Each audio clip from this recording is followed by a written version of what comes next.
नमस्कार दर्शकों, doctor speak में हम एक बार फिर से हाजिर हैं आपके सामने तमाम जानकारियां लेकर, तमाम सुझाव लेकर, जिनसे आप अपने आप को स्वस्थ रख सकते हैं, सुरक्षित रख सकते हैं और काफ़ी अपना बचाव कर सकते हैं।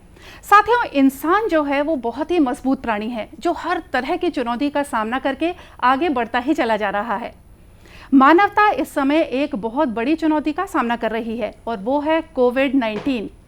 मानव इससे पूरी तरह से अपनी लड़ाई लड़ रहा है और अब एक नई चुनौती आकर हम सबके सामने खड़ी हो गई है। वो है कोविड-19 से संबंधित ब्लैक फंगस या म्यूकर माइकोसिस। ये म्यूकर माइकोसिस क्या है, ब्लैक फंगस क्या है, ये कैसे एक इंसान को प्रभावित करती है, कोविड-19 से इसका क्या संबंध है, इस तरह की तमाम जानकारियां हम आप तक पहुंचाने की कोशिश करेंगे अपने कार्यक्रम के माध्यम से। अगर आपके पास ब्लैक फंगस या म्यूकर माइकोसिस से संबंधित कोई भी अपने सवाल हैं, कोई भी प्रश्न है, तो आपको पता है कि आपको क्या करना है। आपको उठाना है अपना फ़ोन और डायल करना है हमें इस नंबर पर 1800-233-9418। नंबर एक बार फिर से सुन लीजिए दर्शकों, 1800-233-9418। और साथियों, अब आपको मिलवाते हैं उन शख्सियत से जो कि आपको ब्लैक फंगस या म्यूकर माइकोसिस के बारे में सारी जानकारियां देंगे। और ये वो शख्सियत हैं जो कि निरंतर एक लंबे समय से लड़ाई लड़ रहे हैं हमारे प्रदेश में, हमारे राज्य में कोविड-19 से एक बहुत बड़ा संघर्ष कर रहे हैं और पूरे समर्पण से, पूरी सेवा भाव से वो कई तरह की जिंदगियां बचा रहे हैं और साथ ही कोविड-19 से अपनी लड़ाई निरंतर जारी रख रहे हैं। आप हैं AIIMS director doctor Nitin Nagarkar ji. Doctor Nagarkar, मैं जितना धन्यवाद एक बहुत छोटा शब्द है, जिस समर्पण के भाव से आप हमारे मरीजों की सेवा कर रहे हैं, उनको स्वस्थ होके और घर भेज रहे हैं, इसके लिए आपका दिल से अभिनंदन। बहुत बहुत धन्यवाद। डॉक्टर नागरकर, जैसा जो भी कोई एक शत्रु होता है, जो हमारा दुश्मन होता है, कहते हैं उसके बारे में पूरी जानकारी हासिल करना बहुत ज़रूरी है। तो कार्यक्रम की शुरुआत में इसी से करना चाहूँगी कि ये जो ब्लैक फंगस होता है या म्यूकर माइकोसिस, जो कि एक साइंटिफिक भाषा में बोला जाता है, ये क्या है? बिल्कुल आपने सही जिक्र किया कि इस साल हम देख रहे हैं जो कोविड-19 के इन्फेक्शंस आए, उसके बाद म्यूकर माइकोसिस के केसेस काफ़ी आ रहे हैं जी। तो म्यूकर माइकोसिस ये पहले भी हमारी, जैसे हम कहते हैं मेडिकल लिटरेचर में डिस्क्राइब्ड कंडीशन है। हाँ। मतलब ये देखा जाता था पहले भी, जैसे खास करके हम देश के अपनी बात करें तो नॉर्थ इंडिया में, पंजाब में, चंडीगढ़ में, जहाँ पे जिस तरह की वेदर है, ड्राई वेदर है, कभी ह्यूमिड भी हो जाती है बीच बीच में, वहाँ पे जो डायबिटिक पेशेंट्स होते थे, स्पेशली जो अनकंट्रोल्ड डायबिटिक्स थे, उनको एक फंगस इन्फेक्शन होता है। अच्छा। जो यूजुअली नाक में, आँख में यहाँ पे होता था, फिर कभी कभी दिमाग में भी जाता था, कभी लंग्स में, कभी स्किन में। हाँ। तो ये एक तरह का फंगल इन्फेक्शन है जो नॉर्मली फंगस तो जैसे एटमॉस्फेयर में रहता है जी। तो जिनकी इम्यूनिटी लोड होती है। हाँ। और मोस्ट इम्पॉर्टेंट कॉज जो कम इम्यूनिटी का डायबिटीज ही रहता था। हाँ। तो डायबिटीज में भी एक एडवांस डायबिटिक कंडीशन है, डायबिटिक कीटोएसिडोसिस। अच्छा। यूजुअली अनकंट्रोल्ड डायबिटिक्स जिनकी शुगर 300-400 ऐसे भी होती थी जी। उनमें हम ये फंगल इन्फेक्शन देखते थे। अच्छा। लेकिन इस बार हम इस साल जो यहाँ पे जो देख रहे हैं सेंट्रल इंडिया में, जैसे मध्य प्रदेश में, छत्तीसगढ़ में, बाकी इवन वेस्टर्न इंडिया में, महाराष्ट्र में, गुजरात में, साउथ में भी, आंध्रा में भी, तेलंगाना में भी अलग अलग इस तरह काफ़ी केसेस आ रहे हैं। हाँ। नॉर्थ में तो पहले भी रिपोर्टेड थे, पिछले साल भी कुछ रिपोर्टेड थे, दिल्ली से भी और चंडीगढ़ से भी, और इस साल तो वहाँ पे भी आ रहे हैं। लेकिन ऑल ओवर द कंट्री शायद पहली बार इतने सारे केसेस आ रहे हैं, ये बात तो सच है जी। तो ये जो आपने अभी बताया कि जो डायबिटीज़ के पेशेंट हैं, खास करके जो हाई डायबिटीज़ है, उसके पेशेंट तो प्रभावित होते ही हैं, और किस कैटेगरी के पेशेंट जो है वो ब्लैक फंगस से अफेक्ट हो सकते हैं, प्रभावित हो सकते हैं? बिल्कुल। तो ये नॉर्मली वही पेशेंट्स हैं जिनकी इम्यूनिटी कम है। अच्छा। जैसे अनकंट्रोल डायबिटिक्स है, उनकी भी इम्यूनिटी कम है, वो प्रोन रहते हैं कुछ इन्फेक्शंस के लिए जी। फिर वो इन्फेक्शन बैक्टीरियल भी हो सकते हैं, वायरल भी हो सकते हैं, फंगल। म्यूकर माइकोसिस एक फंगल इन्फेक्शन, उसके लिए प्रोन है। इसके अलावा जो भी पेशेंट्स जिनकी इम्यूनिटी कम है, जैसे कैंसर के पेशेंट्स जो कीमोथेरेपी ले रहे हैं, या रीनल ट्रांसप्लांट के बाद इम्यूनोसप्रेसेंट्स लेने हैं, या बर्न्स के कोई पेशेंट्स हैं, या कोई ऐसे ब्लड की ही कोई कंडीशन है, ल्यूकीमिया, लिम्फोमा, उसमें भी देखा जाता है कि इम्यूनिटी काफ़ी कम हो जाती है और इन्फेक्शन प्रोन है। तो म्यूकर माइकोसिस ऐसे पेशेंट्स में भी देखा जाता है। अच्छा, मतलब जो भी पेशेंट जिनकी इम्यूनिटी कम है उनको मतलब ये ब्लैक फंगस जो है वो प्रभावित कर सकती है। तो डॉक्टर साहब, जो ब्लैक फंगस है उसके क्या क्या लक्षण हैं, किस तरह से उनसे बच सकते हैं, ये हम इस पर चर्चा जारी रखेंगे दर्शक से बात करने के बाद। हेलो हेलो हेलो लगता है हमारा संपर्क नहीं हो पाया है हमारे दर्शक से।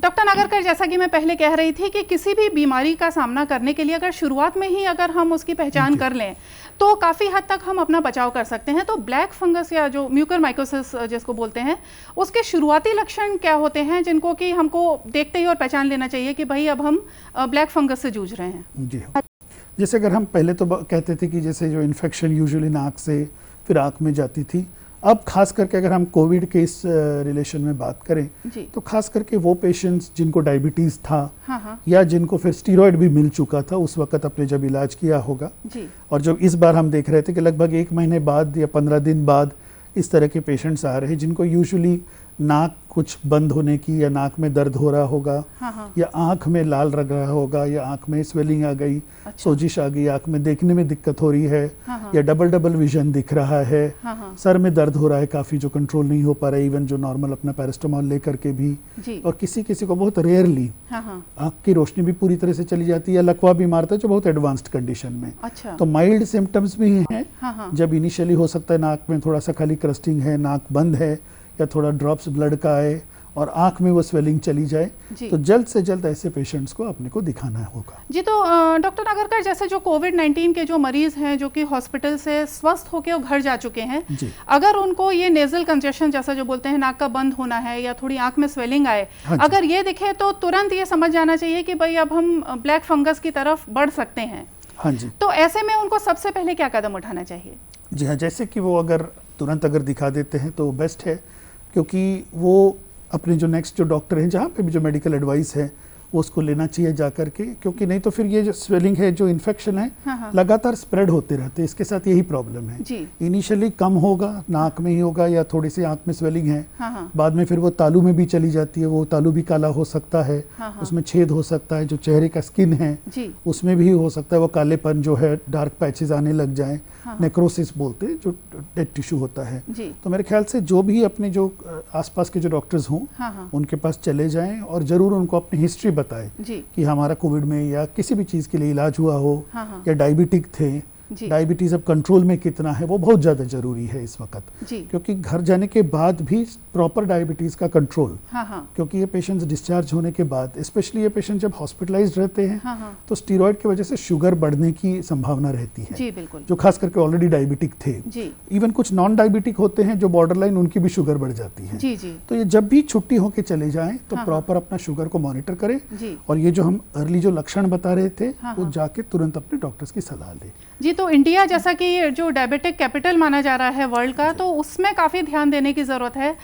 जो कोविड-19 के मरीज़ हैं और जो जैसा आपने बताया कि कैंसर पेशेंट्स हैं या जिनका ट्रांसप्लांट हुआ है, जिनकी इम्यूनिटी कम है, तो उनको बहुत ज़्यादा सचेत रहने की ज़रूरत है कि उनको ब्लैक फंगल इन्फेक्शन ना हो। डॉक्टर साहब, ब्लैक फंगल इन्फेक्शन के जैसे आपने शुरुआती अगर लक्षण दिखाए तो उसका घरेलू इलाज घर पे रह के संभव है कि उनको डॉक्टर की ही मदद लेनी पड़ेगी? नहीं, बेहतर है क्योंकि डॉक्टर का ट्रीटमेंट ले ले, लेकिन अवेयरनेस ज़रूरी है जी। और घर पे रहते हुए डेफिनेटली वो अपना प्रॉपर जो हाइजीन मेंटेन करे, वो सबसे ज़्यादा ज़रूरी। वैसे भी हम कोविड के लिए कहते ही हैं कि प्रॉपर अपना हाइजीन मेंटेन करें, दूरी रखें, और जो साफ़ सफाई रखना है, मास्क पहने, जो साफ सुथरा मास्क होना चाहिए जी। और शुगर का कंट्रोल या जिस भी और अन्य बीमारी उनको और है कोमॉर्बिडिटी, फिर चाहे डायबिटीज़ हो, किडनी डिजीज़ हो, हार्ट डिजीज़ हो, उसका नियंत्रण बाद में भी होना चाहिए। वो तो वैसे भी होना चाहिए जी। लेकिन कोविड के बाद क्योंकि इम्यूनिटी स्टेटस अफेक्ट होती है तो इसका और भी ज़्यादा इंपॉर्टेंस बढ़ जाता है जी। तो हम अपने दर्शकों को आगाह करना चाहेंगे कि अगर आप कोविड से ठीक होके भी, या फिर अगर आपको डायबिटीज़ है या कोई भी आप अगर गंभीर बीमारी से पीड़ित हैं, तो आप अपने जो छोटे छोटे लक्षण हैं जिनको कि अक्सर हम नज़रअंदाज कर देते हैं, उन पर ज़रूर ध्यान दें और तुरंत डॉक्टर के पास जाकर अपना इलाज ज़रूर से ज़रूर कराइए। डॉक्टर नागरकर, कई बार देखा गया है कि स्टेरॉइड्स का जो इस्तेमाल है, जो कि अभी सेकेंड वेव में काफ़ी देखा जा रहा है, फर्स्ट वेव में इतना हमने नहीं सुना था, स्टेरॉइड्स का जो इस्तेमाल है ये ब्लैक फंगस के इन्फेक्शन को कितना आमंत्रित करता है? ये मैं आपका सवाल लेना चाहूँगी इन दर्शक से बात करने के बाद। हेलो हेलो हेलो जी, अपना नाम बताइए। मेरा सवाल ये है कि ब्लैक फंगस के पेशेंट में लॉस ऑफ आईसाइट देखा गया है, तो ट्रीटमेंट के बाद क्या ये रिवर्सिबल है? क्या आंखों की रोशनी वापस आती है ट्रीटमेंट के बाद? अंकिता तिवारी रायपुर से जानना चाह रही हैं कि जो आंखें प्रभावित हो रही हैं ब्लैक फंगल इन्फेक्शन से, तो ट्रीटमेंट के बाद उनकी आंखों की रोशनी वापस आ सकती है क्या? देखिए, जो अर्ली फीचर्स होते हैं किसी किसी को, जैसे स्वेलिंग के वजह से या हमारी जो डबल विजन दिख रहा है उसके वजह से जो दिक्कतें हैं या माइल्ड लॉस है, उसमें तो शायद इम्प्रूवमेंट आ जाए। लेकिन जिनको कभी कभी जो नस सप्लाई करती है आई को, ऑप्टिक नर्व जो कहते हैं, उसकी अगर वैस्कुलैरिटी को कंप्रोमाइज, मतलब उसका ब्लड सर्कुलेशन या पूरा फंगस पीछे तक अगर फैल गया है, फिर उनमें नहीं रोशनी वापस आती। अर्ली स्टेजेस में तो भी संभावना है, लेट स्टेजेस में इसकी संभावना काफ़ी कम हो जाती है। इसलिए जो बार बार जो जागरूकता की बात होती है और अवेयरनेस कि आप इस बात को समझिए, अर्ली सिम्टम्स को हम रोकें, वहीं पे उस डिजीज़ को रोकें, वो सबसे ज़्यादा ज़रूरी है। अर्ली सिम्टम्स में प्रॉपर ट्रीटमेंट लेने से विजन में फ़र्क पड़ेगा। लेट स्टेजेस में जिसमें डिजीज़ एडवांस्ड होता है, इसमें काफ़ी मुश्किल रहती है। जी, तो मतलब अगर हमने अर्ली सिम्टम्स नहीं पकड़ पाए तो वो काफ़ी हद तक एक गंभीर रूप ले सकता है। और अंकिता के ही सवाल को आगे बढ़ाते हुए डॉक्टर नागरकर, मैं आपसे ये जानना चाहूँगी कि आंखें तो प्रभावित हो ही रही हैं ब्लैक फंगल इन्फेक्शन से, इसके अलावा और कौन कौन से अंग हैं जो कि प्रभावित होते हैं? इन दर्शक का सवाल जानने के बाद। हाँ जी। हेलो जी, अपना नाम बताइए। जी, मेरा नाम दिलेश्वर देशमुख है। जी, बालोद से दिलेश्वर देशमुख बोल रहे हैं, पूछिए क्या सवाल है आपका दिलेश्वर जी? जी, डॉक्टर साहब से पूछना था कि ये जो ब्लैक फंगस होता है ना, उसका लक्षण क्या क्या है? जी, अभी हम इसी बात पर चर्चा कर रहे थे। एक बार फिर से हम अपने दर्शकों को बताना चाहेंगे कि लक्षण के बारे में ये जानना चाह रहे हैं, जो कि बहुत ज़रूरी है इस इन्फेक्शन को पहचानने के लिए। बहुत अच्छा सवाल दिलेश्वर जी ने फिर दोबारा पूछा है, क्योंकि ये हम सभी लोग यही जानना चाहते हैं, क्योंकि उतना चाहे वो मेडिकल फील्ड में डिस्क्राइब्ड था, कॉमन पर्सन्स को इसके बीमारी के बारे में इतनी जानकारी नहीं थी और ज़रूरत भी थी नहीं थी, स्पेशलिस्ट जानते थे। तो सबसे पहले अगर हम इस पर्टिकुलर कंडीशन की बात कहें, जो मेडिकल टर्म्स में राइनोऑर्बिटल म्यूकरमाइकोसिस कहते हैं, तो नाक और आँख ही मेनली इन्वॉल्वमेंट है। तो नाक से पहले जो लक्षण हो गए, नाक बंद होना, नाक में दर्द होना, नाक में से क्रस्ट निकलने डार्क कलर के, इसलिए वो ब्लैक फंगस कहते थे। क्योंकि जो क्रस्ट होते थे वो डार्क कलर के होते थे।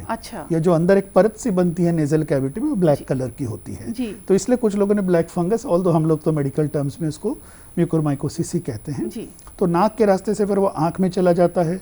तो आंख में दर्द होना, आंखों के लिड की स्वेलिंग, सोजिश आना, आंख से कम दिखना या डबल दिखना, तो ये आंख की प्रॉब्लम्स हैं। इसके अलावा सर में दर्द हो सकता है, काफ़ी सीवियर हेडेक होता है, बुखार भी पेशेंट को आ सकता है। कभी कभी तालू में भी छेद हो जाता है या कालापन तालू में आता है। जो चेहरे का स्किन है वो भी हो सकता है डार्क हो जाए।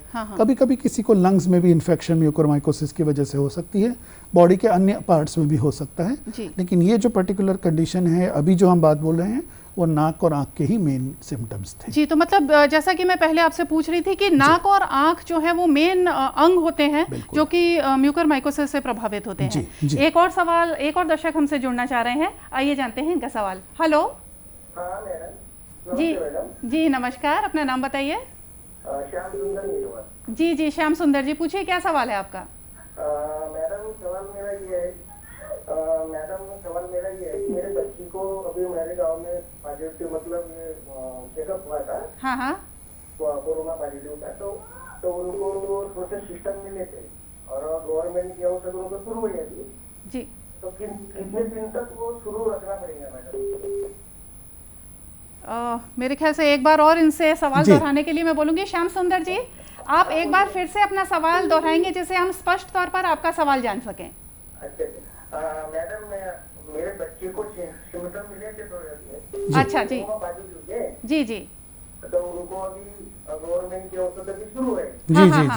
तो और कितने दिन तक उसको शुरू रखना पड़ेगा? अच्छा, वो मेडिसिन इनकी बच्ची को सिम्टम्स मिले थे कोविड-19 के, और कितने दिन तक वो मेडिकेशन जो है, जो औषधि इनको दी गई थी, वो शुरू रखना पड़ेगा? ठीक है, जनरली देखिए 10 दिन तक ही जो कोर्स होता है, और मोस्ट ऑफ द टाइम जो घर में ही अगर मान लो कर रहे हैं तो वो 10 दिन के बाद तो यूजुअली कोई ट्रीटमेंट देने की आवश्यकता भी नहीं पड़ती है। और जो बहुत कम सिम्टम्स है या नाक के बराबर सिम्टम्स है, उसमें तो बहुत कम दवाइयों की जरूरत पड़ती है, चाहे वो बी कॉम्प्लेक्स हो या पैरासिटामोल हो। और अगर 10 दिन पूरे हो गए हैं हाँ, तो जो टेस्ट होने के बाद जी। और 3 दिन से कोई और सिम्टम्स नहीं है तो बेसिकली अब और किसी ट्रीटमेंट की आवश्यकता भी नहीं है जी। लेकिन उसके बाद भी हम लोग 7 दिन का, क्योंकि काफ़ी वीकनेस कुछ लोगों को महसूस करते हैं जी। तो वो थोड़ा सा रेस्ट जरूर ले सकते हैं 7 दिन के लिए। हाँ, हाँ। लेकिन इन्फेक्टिविटी पीरियड यूजुअली 10वें दिन के बाद ऐसे पेशेंट्स में खत्म हो जाती है। जी जी। तो जो औषधि दी गई थी, जो इनके डॉक्टर ने दी थी, वो मेरे ख्याल से बंद करके हाँ। और बच्चे की सेहत पे ध्यान देना चाहिए कि जो वीकनेस है उनकी वो दूर हो जाए। कॉम्प्लेक्स ले सकते हैं, बीच में अगर कुछ बॉडी एक लगता है तो पैरास्टामोल ले लें जी। इसके अलावा कुछ ज़्यादा औषधि की जरूरत नहीं पड़ती। जी। तो श्याम सुंदर जी, उम्मीद है कि आपकी जो प्यारी सी बच्ची है वो जल्द ही ठीक होगी और सेहतमंद होगी। डॉक्टर नागरकर, जैसा कि मैं पिछले 2 सवाल से पूछ रही हूँ कि कौन से ऐसे अंग हैं जो प्रभावित होते हैं ब्लैक फंगल इन्फेक्शन से? जी, सबसे पहले तो वही जैसे बताया, नाक और आंख तो मोस्ट इम्पॉर्टेंट है। चेहरा हुआ, तालू हुआ, और रेयरली अगर इसका कंट्रोल नहीं होता है तो ये ब्रेन तरफ चला जाता है। अच्छा अच्छा। और फिर उसका फिर एक घातक रूप इस बीमारी का होता है। जी जी। और उसी तरह से अगर रोशनी भी अगर इनिशियल स्टेज में, जैसे मैडम ने सवाल पूछा था, हाँ हाँ। तो वो वापस भी आती है, लेकिन लेट स्टेज में वो भी मुश्किल हो जाता है। जी। और अगर डिजीज आंख के पीछे फैल गई है, ज़्यादा फैल गई है, तो आंख को भी ऑपरेशन के द्वारा निकालने की जरूरत पड़ती है। जी। तो काफी घातक रूप ले सकती है अगर शुरुआती लक्षणों को हम अनदेखा करें तो। एक और दर्शक हमसे जुड़ना चाह रहे हैं ब्लैक फंगल इन्फेक्शन के ऊपर अपना सवाल लेकर। हेलो। हाँ नमस्ते मैडम। हाँ, पूछिए, आपका नाम क्या है पहले, सबसे पहले तो ये बताइए। हेलो। हाँ दमयंती जी, बलौदा बाजार से बोल रही हैं आप, पूछिए क्या सवाल है आपका? जैसे एंटीजन टेस्ट कराने पर निगेटिव आया है। हाँ हाँ। और कोविड का टीका टेस्ट लगा है और हफ्ते बाद अभी वो पॉजिटिव बता रहा है PCR में। हाँ हाँ। तो अब उनको कोई साइन एंड सिम्टम नहीं नजर, इनको तो मतलब कि ब्लैक फंगस होने के कितने चांसेस होंगे? ओके। जी, देखिए हमारे दर्शक कितना चिंतित हैं इस ब्लैक फंगस की चुनौती को लेकर। कोविड का टीका इनको लग चुका है पहला, और एंटीजन टेस्ट जो है वो नेगेटिव आया है, तो ऐसे में ब्लैक फंगल इन्फेक्शन होने के इनको कितने चांसेस हैं? ठीक है, मेरे ख्याल से उनके बाद शायद RT-PCR पॉजिटिव आ गया था। हाँ हाँ। तो अभी मेरे ख्याल से अभी उसको उनको कोई सिम्टम्स वैसे नहीं हैं। हाँ हाँ। और हम उम्मीद करते हैं कि जिस तरह कह रहे हैं कि डायबिटीज़ भी शायद उनको नहीं रहा है, तो अगर उस वक्त भी कोई सिम्टम्स नहीं थे और अगर उनको डायबिटीज़ भी नहीं था तो वैसे खतरा नहीं है, डरने की बात नहीं है। अपना नॉर्मल हाइजीन जो रखते हैं वो रखें और बाकी फिर चिंता की ज़रूरत नहीं है। अपना वैक्सीन का कोर्स नेचुरली वो अपना सब्सिक्वेंटली पूरा कर लेंगे जी। लेकिन अदरवाइज खतरा कम रहेगा। डर मेनली वो हैं जिनको डायबिटीज़, अगर हम कोविड के रिलेशन में बात करें, जिनको डायबिटीज़ भी था और स्टीरॉयड भी खास करके मिला था। हाँ हाँ। तो मुझे लगता है ये दोनों चीज़ें अगर नहीं है तो ज़्यादा डर की बात नहीं है। जी। तो दमयंती जी, उम्मीद करते हैं कि आप अपनी चिंता से तो थोड़ी बहुत दूर हो गई होंगी, लेकिन तब भी हम गुजारिश करते हैं कि आप, जैसा कि सर बार बार बोल रहे हैं कि अपना जो साफ़ सफाई है, हाइजीन है, उसका विशेष ध्यान रखिए और कोई भी लक्षण हो तो तुरंत आप डॉक्टर से संपर्क करिए। डॉक्टर साहब, अगर लक्षणों की बात करें तो हम बार बार बात कर रहे हैं कि अगर इन लक्षणों को अनदेखा किया जाए तो इसके गंभीर परिणाम भी हो सकते हैं म्यूकरमाइकोसिस के। तो ये गंभीर परिणाम कौन से हैं? गंभीर परिणाम में सबसे पहला तो विजन का ही है। हाँ हाँ। आँख का, अगर क्योंकि रोशनी जाना बहुत बड़ा प्रॉब्लम होता है सबको इसकी वजह से। और दूसरी बात है, अगर ये ब्रेन में चला जाता है तो स्ट्रोक, मतलब एक जो कहते हैं ना लकवा मार जाता है जी। और फिर उसमें मॉर्टेलिटी रेट्स ज़्यादा होते हैं। हाँ। एक और बात है कि बहुत सारे ये जो पेशेंट्स होते हैं वो डायबिटिक भी हैं जी। उनको जो दवाइयाँ देनी पड़ती हैं, जैसे एम्फोटेरेसिन है, वो किडनी को भी डैमेज करती है। अच्छा। तो डायबिटीज़ में भी किडनी को डैमेज पहले से हो सकता है, हो रखा हो किसी को, जिसको डायबिटिक नेफ्रोपैथी कहते हैं। तो ये थोड़ा सा हैंडल करना मुश्किल हो जाता है ऐसे केसेस। जी जी जी जी। तो ये काफ़ी गंभीर परिणाम है और इसीलिए हम बार बार दर्शकों से गुजारिश करेंगे कि अगर आपको, जैसा कि डॉक्टर साहब ने जो लक्षण दिखाए, उन पे आप बिल्कुल ध्यान देते रहिए, खास करके अगर आप कोविड-19 से अभी उबर कर चुके हो तो। और अब एक और दर्शक जुड़ रहे हैं हमारे साथ लाइन पर। हेलो जी, अपना नाम बताइए।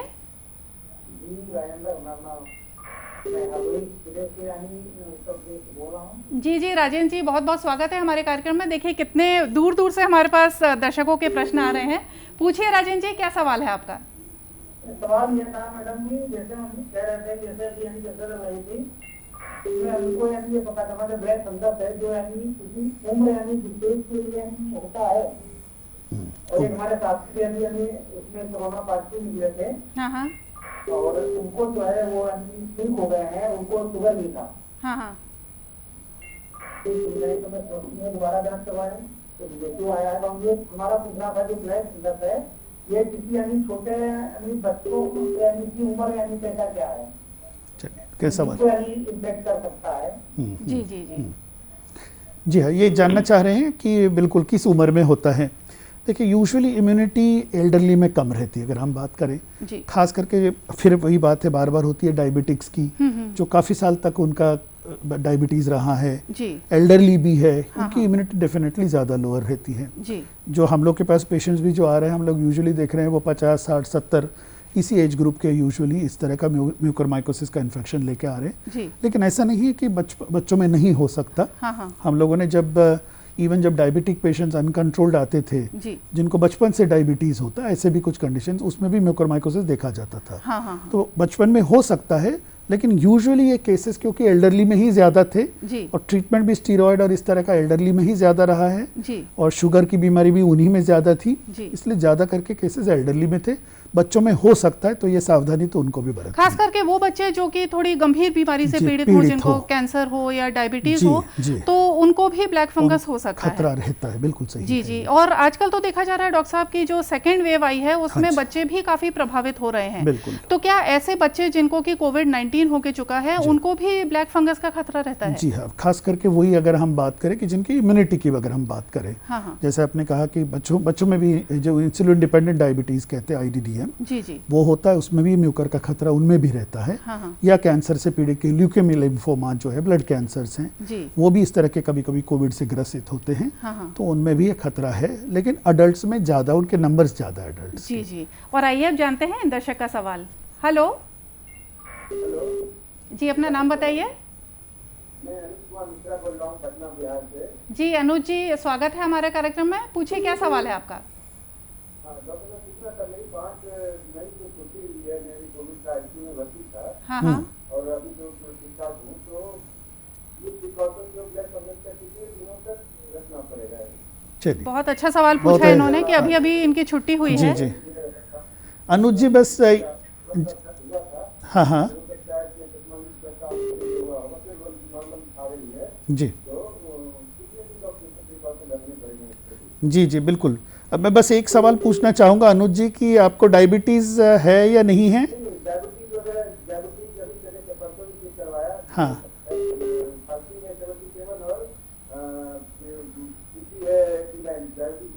चलिए, बहुत अच्छी बात है। एक अच्छी बात यह है कि अनुज जी बिल्कुल ठीक तरह से वापस आ गए अपने घर और बिल्कुल। डायबिटिक भी नहीं है। जी तो हम यही उम्मीद करेंगे कि आप अपना नॉर्मल डाइट और स्वास्थ्य जो है उसका ध्यान रखें जी और अभी घर से बाहर नहीं निकलेंगे, नॉर्मल हाइजीन रखेंगे। ब्लैक फंगस होने का मतलब म्यूकरमाइकोसिस होने का चांसेस काफ़ी कम है, जी लेकिन हाइजीन जरूर रखेंगे, जी इसमें कोई शक नहीं है। और अपना फ्यूचर में जब भी उनको वैक्सीन अगर नहीं भी लिया है तो टाइमली वैक्सीन भी ले लेंगे फ्यूचर। जी तो अनुज जी, ये बहुत खुशी की बात है कि आप कोविड-19 को मात देके अपने घर पे सकुशल वापस आ गए हैं। और जैसा कि डॉक्टर साहब ने बताया कि अगर आप अपनी साफ़ सफाई का, हाइजीन का और न्यूट्रिशन का, जो आपका जो खान पान है उसका पूरा ध्यान रखेंगे तो आप काफ़ी हद तक मेरे ख्याल से सुरक्षित रहेंगे। डॉक्टर साहब, इतने सारे हमारे दर्शक जुड़ रहे हैं, ये बहुत अच्छी बात है कि कितनी अवेयरनेस है हमारे दर्शकों में। बहुत खुशी की हम बात है। ये दर्शकों को ये संदेश देना चाहेंगे कि वो अपने आप को ब्लैक फंगस से कैसे बचा सकते हैं। देखिए, ये बहुत अच्छी बात है कि हमको अपने आप को बचाव करके रखना है, क्योंकि एक बार जब इसके सिम्टम्स डेवलप हो जाते हैं तो आपको बहुत कम टाइम मिलता है इसको वापस कंट्रोल में चीज़ों को लाने के लिए। जी तो बचाव सबसे ज़रूरी है। जी और इसमें तो खैर डेफिनेटली 2 बातें हैं। जो इलाज करवाते हैं, डेफिनेटली डॉक्टर्स अवेयर हैं कि किस तरह का ट्रीटमेंट शेड्यूल होना चाहिए, कि इन पेशेंट्स में जिनमें ऑक्सीजन सैचुरेशन कम हो रही है उसी में स्टीरॉयड देना, चाहे वो मॉडरेट और सीवियर केसेस, तो डॉक्टर्स अपने प्रॉपर मतलब वो जो मेडिकल नॉलेज के हिसाब से ही स्टीरॉयड देते हैं। जी अपने आप से कोई भी मतलब सेल्फ मेडिकेशन स्टीरॉयड का ना करें, बिल्कुल ये बिल्कुल बहुत ज़्यादा ज़रूरी है। जी डायबिटिक्स अपना पूरा ख्याल रखें। जी सो इवन अगर वो हॉस्पिटलाइज भी होते हैं तो हाँ, उनका कंट्रोल आसान होता है। हाँ हाँ और घर जाने के बाद भी वो इस चीज़ का कंट्रोल रखें, जी क्योंकि जो ट्रीटमेंट का पार्ट है वो भी थोड़ा सा प्रॉब्लमेटिक इसलिए है कि वो लंबा अरसे के लिए वो ट्रीटमेंट देना होता है, एंटी फंगल सर्जरी भी करने की ज़रूरत पड़ती है। जी तो जो बचाव है पेशेंट्स अपना खुद की भी करें और डॉक्टर्स भी इस चीज़ से अवेयर रहते हैं कि उनको किन मरीजों को ज़्यादा ध्यान रखना। तो मेरे ख्याल से इलाज से बचाव ज़्यादा इजी है, ज़्यादा आसान तरीका है। तो हम अपने दर्शकों से यही गुजारिश करेंगे कि म्यूकरमाइकोसिस से या किसी भी गंभीर बीमारी से अगर आप अपना बचाव कर लेते हैं तो काफ़ी हद तक आप स्वस्थ रह सकते हैं, सुरक्षित रह सकते हैं। एक और दर्शक हमारे साथ लाइन पर जुड़ रहे हैं, आइए जानते हैं उनका सवाल। हेलो जी जी कनीराम जी, पूछिए क्या सवाल है आपका। मेरे पत्नी का खेलने का लगा हुआ है। हाँ हाँ, तो मैं उसको टीका लगवा सकता हूँ, नहीं लगवा सकता? जी जी बिल्कुल टीका लगा सकते हैं। शायद ये वैक्सीनेशन की बात बोल रहे हैं जी। और कोई प्रॉब्लम नहीं है। यूजुअली कुछ को ब्लड थिनर्स मिलते रहते हैं, लेकिन जो रूटीन वाले हैं उसमें कोई खास इश्यू नहीं होना चाहिए। जब वो जाएं तो जहाँ पे भी अपना जो टीका केंद्र है वहाँ जरूर उनका हिस्ट्री बताएंगे, तो मेरे ख्याल से वो हो सकता है। डॉक्टर नागरकर, टीकाकरण को लेके जो हमारे दर्शकों के मन में एक उत्साह है या समर्पण की भावना है कि बहुत उत्साहित हैं वो टीकाकरण को लेके, टीकाकरण ब्लैक फंगस या म्यूकरमाइकोसिस से कितना बचा सकता है? कोविड-19 से तो हमारा काफी हद तक वो बचाव करता ही है, ब्लैक फंगस से किस हद तक वो अपना हमारा बचाव कर सकता है? देखिए, इस वक्त का अगर हम ब्लैक फंगस देखें तो वाकई कोविड में जो स्टीरॉयड यूज हुआ खास करके डायबिटिक पेशेंट्स में, इसके वजह से है। तो अगर कोविड का अगर सिवेरिटी ऑफ इन्फेक्शन कम हो जाएगा तो फिर ये भी जो कॉम्प्लिकेशंस या सिक्वेली जो डेवलप हुए वो भी शायद कम हो जाएंगे। ये एक सोच है खाली।